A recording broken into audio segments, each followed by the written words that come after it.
বিশ্ব বাণিজ্যের জন্য গুরুত্বপূর্ণ নৌপথ হরমুজ প্রণালী বন্ধের সিদ্ধান্ত নেওয়ার পথে রয়েছে ইরান। দেশটির পার্লামেন্টের ভোটে এরই মধ্যে এই প্রণালী বন্ধের প্রস্তাব অনুমোদন পেয়েছে। আরব উপসাগর এবং ওমান উপসাগরের মধ্যবর্তী হরমুজ প্রণালী বৈশ্বিক তেলের বাজারে অত্যন্ত গুরুত্বপূর্ণ একটি নৌপথ। এখন কেবল এই বিষয়ে চূড়ান্ত সিদ্ধান্ত নেওয়ার পথে ইরানের সর্বোচ্চ জাতীয় নিরাপত্তা পরিষদের।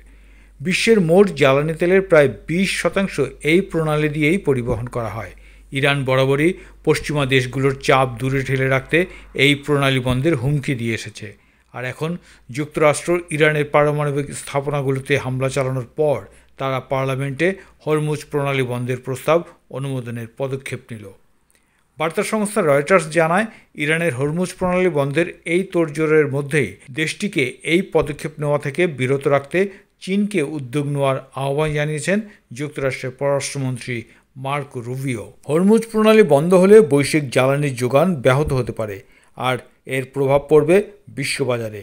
ফলে তেলের দাম হঠাৎ বেড়ে যাওয়ার আশঙ্কা রয়েছে। ওদিকে হরমুজ প্রণালী বন্ধের বিষয়টি পার্লামেন্টে অনুমোদনের খবর ইরানের প্রেস টিভিতে আসার পর এই জলপথ যাতে বন্ধ না হয় সেই জন্য চীনকে তাগাদা দেন মার্কিন পররাষ্ট্রমন্ত্রী মার্কো রুবিও।